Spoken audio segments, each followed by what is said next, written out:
네, 전원이 안 들어온다는 에어컨 PCB 기판을 보내주셨네요. 이게 받아서 살펴보니까, 네, 퓨즈는 여기가 이렇게 떨어졌습니다. 휴즈는 용량이 3.15A이고요. 그래서 이거는 휴즈를 먼저 갈아 끼시고, 저는 3.15A 실리콘 휴즈로 이렇게 해서 세라믹 휴즈, 실리콘 휴즈 이렇게 부르기도 하는데 갈아 끼고, 네, 이런 때 이제 전기를 바로 꽂는 것보다는 여기가 고장난 원인이 있을 겁니다. 그런 원인을 해소하고 난 뒤에 전기를 꽂는 게 정상적인 수순입니다. 그래서 살펴보니까 여기 이렇게 보셨을 때에 부품이 이렇게 손상이 됐습니다.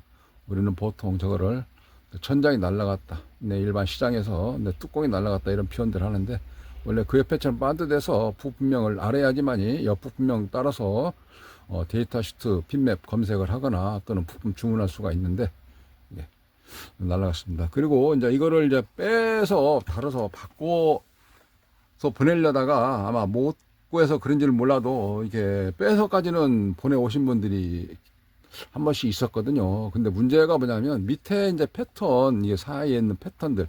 네, 그러니까 예를 들어서 이런 데 같은 경우 이렇게 보시면 이게 하나의 전선처럼 신호선 쭉 왔다 갔다 한 선들이거든요. 네, 그러면서 여기 있는 홀, 이 홀이라 그러는데 홀 자체가 위하고 아래하고 기판이 여기만 있는 게 아니라 밑면에도 또 이렇게 기판에 회로선이, 우리가 보통 이 패턴 이렇게 이야기하는데 그런 회로들이 쭉 이렇게 지나가지 않습니까? 근데 그게 이제 연결이 이 기판 사이에 층에서 연결이 안 되면서 부품은 갈았는데 동작을 못하는 그런 증상이 그런 현상이 나타날 수가 있습니다. 그래서 말씀드리는 건데, 기판을 빼실 때는 열량 충족하게 하시고 빼시는 게 안에 있는 홀이 손상되지 않는 방법일 수가 있겠습니다. 잠시 한번 살펴보도록 하겠습니다. 어떠한 경우는 이제 다리를 뚝뚝뚝뚝 끊어가지고 그렇게 뺄 수도 있습니다. 왜냐하면 어차피 IC가 파손돼서 그러는데, 이런 경우는 이제 옆에 있는 부품들 있지 않습니까? 이제 그런 경우도 같이 떼면서 작업하시는 게 작업 환경이 더 효율적으로 보기 좋으면서 결과치가 좋게 나타날 수가 있습니다. 그럼 어떤 식으로 하시냐면은 일단 뒤집어서 놓으시고, 여기 플러스 마이너스, 여기 지금 이 콘덴서 말씀드리는 거거든요. 조만한 이 콘덴서. 이거 같은 경우는 이렇게 보시면 플러스 마이너스가 이렇게 또 적혀져 있거나 또 그쪽에 빗살무늬 빗금처럼 칠해져 있습니다. 이거를 여러 가지 방법이 있는데요. 이게 그냥 쭉 뽑으면 여기가 꺾어져 있기 때문에 일부분 브랜드마다 모델마다 다르겠는데, 이렇게 해서 이걸 꺾어져 있는 자리 핀을 세우거나 아니면 이거를 그냥 뚝 자르고 이렇게, 그리고 납땜 민두기를 들여서 이게 바로 빼는 그런 경우도 있기도 하고요. 아니면 습관상 또 성격상 그럴 수가 있긴 있는데요. 이렇게 약간 세납을 이렇게 부어주게 되면 이걸 잡고 위아래를 이렇게 잡고 이렇게 살짝 빼면 이게 잘 뽑힙니다. 이게. 그런 상태에서 이거를 이제 잘 놓으시고, 이거는 보통 수리가 완료되기 전까지는 버리지 마시고 그냥 가지고 계시는 게 좋습니다. 왜냐하면 뺐다가 다음에 다른 거 뽑고 뭐 할 때 관련이 있어서 그렇거든요. 그리고 나서 이제 이런 흡입기, 뽁뽁이라 그러기도 하고요. 이런 거 가지고 쭉쭉여서 빨아들이면 되겠습니다. 왜냐하면 저거를 빨아들이고 나서 그리고 나서 뺄라 그러면 잘 안 뽑히는 그런 경우가 있어요. 그러니까 저런 식으로 부품을 먼저 빼내고, 그리고 나서 구멍을 흡입 넣는 잤나, 왜냐면 부품 꽂아야 되니까 핀을. 그래서 그런 경우는 이제 이게 훨씬 더 잘 뽑힌다는 거 말씀을 드리고요.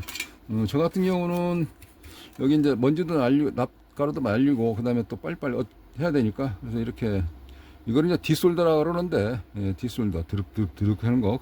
그래서 열을 여기다 줘서 이렇게 녹인 다음에 이렇게 하게 되면 구멍이 개운하게 쭉 빨립니다. 주변에 영향을 미치지 않고.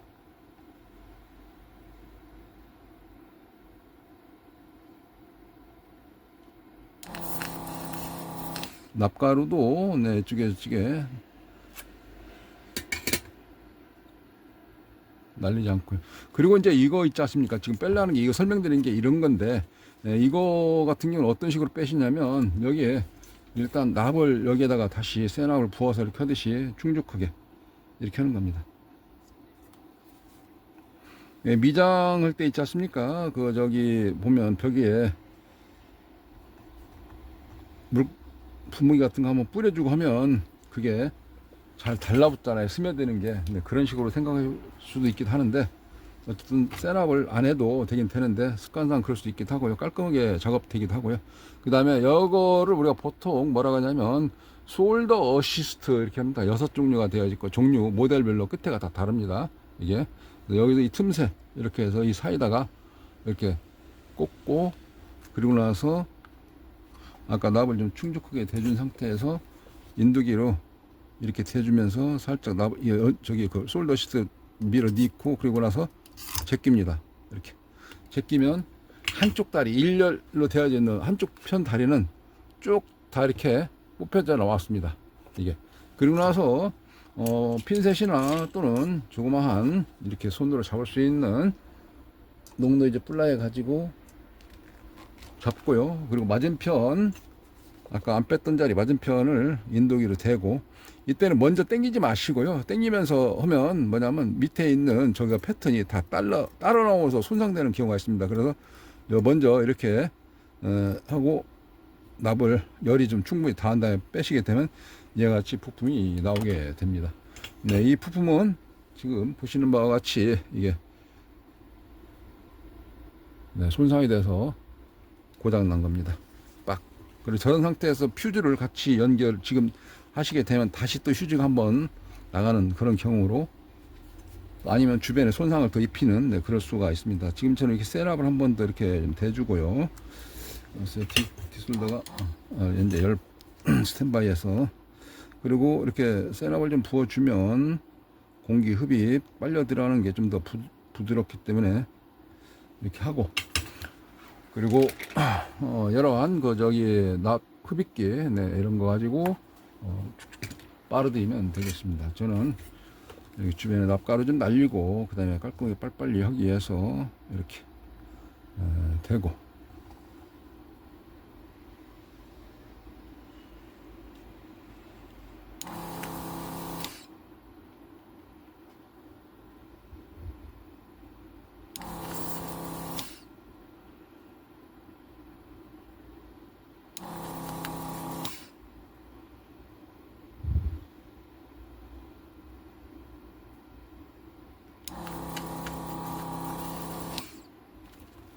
그렇게 되면 이제 홀 구멍이 잘 뚫렸습니다. 위아래로.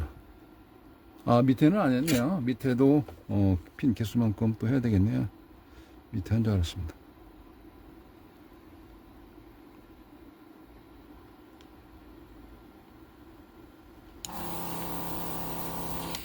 되는 시간은 이렇게 기판에 따라서 속으로 숫자를 세면서 셋, 넷, 다섯, 여섯, 일곱, 여덟, 아홉, 열. 둘, 셋, 넷. 이게 이제 기판이 양면 기판이냐 아니면 주변에 패턴이 좀 넓어가지고 열 분산으로 인해서 열이 바로 어느 정도 식히나 이런 거에 따라서 다르기 때문에 그 시간 되는 거는 단면 기판이냐에 따라서 해주시면 될 것 같습니다. 첫 번째가 아까 좀 덜 빠졌네요. 다시 구멍을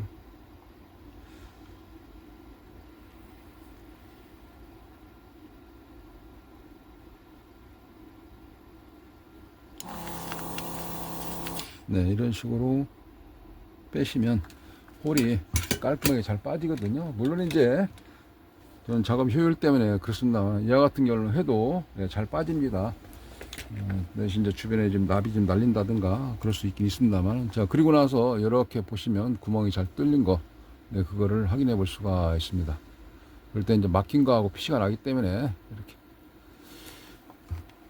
그리고 나서 이제 IC 여기서 유심하게 한번 보시면 그 자체를 봤을 때에 핀이 이렇게 꺾어져 있는 자리가 있습니다. 그랬을 때, 그러니까 핀 이렇게 보시면 IC에서 이렇게 꺾어져 있는 표시한 자리, 여기 지금 현재 마킹이 약간 하얀색으로 그려져 있죠. 여기가 1번입니다. 212. 여기가 핀은 없어도 우리가 이제 서로가 대화할 때 여기 3번으로 생각하시면 됩니다. 왜냐면 전화로 할 때, 아, 예, 그 저기 5번 핀 재보세요. 아니면 3번 핀 재보세요 할 때, 하나, 둘, 4번 핀 재보세요 할 때, 그지 않습니까? 그렇기 때문에 1, 2, 3, 4. 여가 4번 핀이고, 여가 5, 6, 7, 8. 시계 반대 방향으로 돌아가서 핀을 세시면 되겠습니다. 1, 2, 3, 4, 5, 6, 7, 8. 다만, 여기는 이제 데이터 시트에 따라서 뭐 7핀으로 많이 나와 있기도 하고요. 우리는 그 데이터 시트에도 물론 이제 핀 번호는 여가 5번으로 이쪽에 5번으로 써 있기도 합니다. 잠시만요. 저는 이제 노상 뭐 또 수리가 직업이기도 하고 그래서 노상 수리를 하면서 또 통계적으로 또 머릿속에 좀 남아 있는 값들이 있기 때문에 부품을 이렇게 찾아가지고 바로 꽂습니다. 매번 다른 내용으로 영상들을 많이 보시게 되면 크게 퍼즐이 맞춰지면서 많은 내공이 쌓이지 않을까라고 생각이 되어지기도 합니다. 일단 이런 식으로 해서 꽂고 맞는 부품, 그리고 나서 인두기를 보통 이제 이렇게 하는 방법도 있죠. 여기다 납을 좀 잠깐 좀 내려놓고, 그리고 나서 인두기에다가 납을 이렇게 살짝 묻힙니다. 그리고 핀 하나를 납땜하기 좋은 자리 핀 하나를 납땜을 하는 거예요. 그러면 그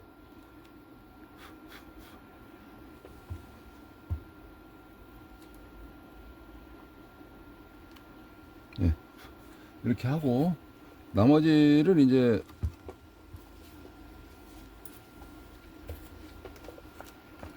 이렇게 인두 대고 납땜을 합니다.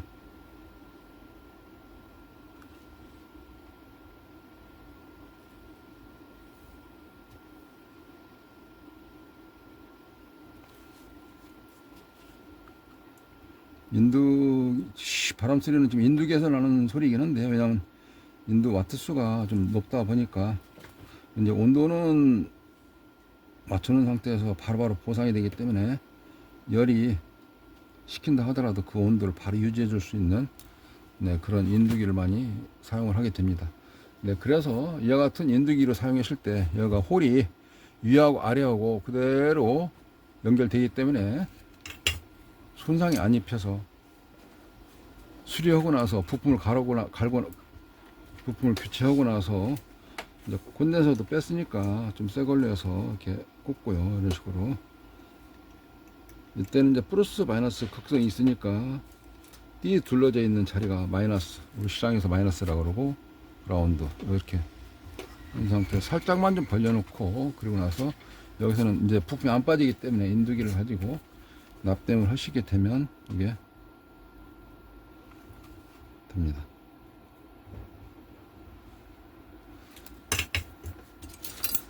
다리 남은 거 잘라내시고, 이렇게 성격에 따라 다르긴 한데요. 지금 이 상태에서 끝났지만 인두기를 한 번 더 아까 끊어진 데를 포함해서 도포가 잘 될 수 있도록, 납이 잘 봉합될 수 있도록 이런 식으로 한번 열을 가해주는 경우도 좋다고 보여지기도 합니다. 현재는 이제 부품을 좀 갈고, 저는 그 전에 어떤 부품들 같은 경우 손상되지 않았을까, 합선되지 않았을까, 이상 있는 부품들 미리 점검도 좀 해 보았고요. 자, 이런 상태에서 됐습니다. 인두기를 잠깐 끌게요. 인두기는 현재 제가 사용하는 인두기는 잠깐 보시면 이 인두기를 사용했고요. 평상시에 그렇다 그러면 이 인두기입니다. 인두기 자체가 이제 TV 장했지만 다 차이가 많이 나죠. 그래서 열량도 많이 보존되기도 하고요. 좀 넓은 거 같은 경우 양쪽에 이런 콘덴서 같은 거 이런 경우도 한 번에 되기 때문에 양쪽 핀이 이렇게 한 번에 되기 때문에 빼기가 좋아서 이걸 쓰는 경우도 있습니다. 끄고, 자, 이런 상태에서 이제 먼저 스코프를 한번 준비해서 보게 되면,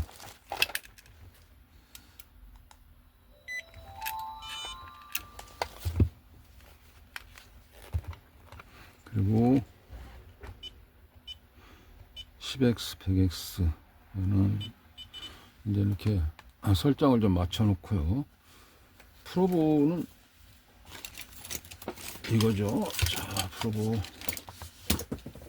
이걸 꺼내서 마이너스에다 연결해야 되는데 마이너스 그라운드를 연결하기가 바로 자리가 없다는 거 할 때는 이와 같은 네, 이게 이제 뭐라 그러냐면 이거를 후크 클립, 네, 후크 선장이라 그래서 후크 클립 그거 핀을 한쪽 아까 마이너스 자리 있죠, 그라운드 이렇게 한쪽 찝고, 네, 그리고 한쪽은 현재 여기는 악어 클립을 해놨네요. 그리고 나서 여기 악어 클립하고 스쿠프에 프로브 연기해 놓고, 전기는 세 선이 있는데 하나는 접지 어선이고요. 네, 나머지 두 개는 네, P와 N 또는 LN 이렇게 구분이 되겠네요. 그런 상태에서 미리 만들어 놓은 준비되어져 있는 이런 선, 이렇게 네, 이런 선 가지고 여기다가 전원 꽂을 수 있는 자리를 꽂고요.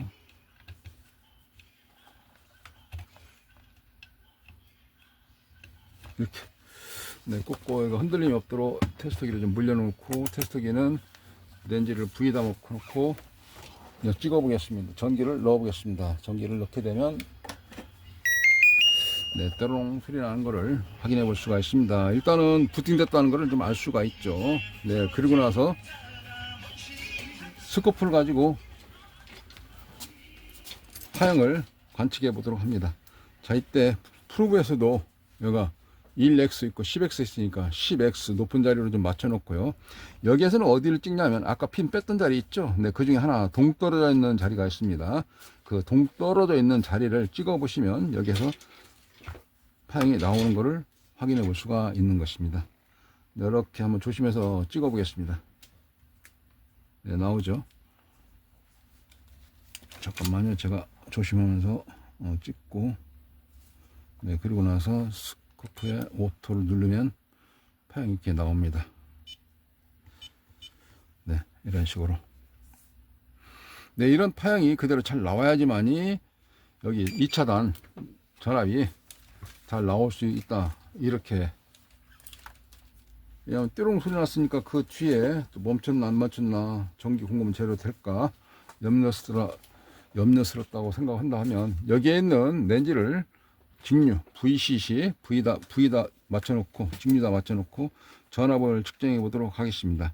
전압은 여기에 있는 그라운드 1차단 그라운드와 2차단 그라운드가 다르기 때문에 2차단 그라운드를 찍고, 네, 그 다음에 여기에서 여기 출력단 찍어 보게 되면 렌즈 더 맞았죠.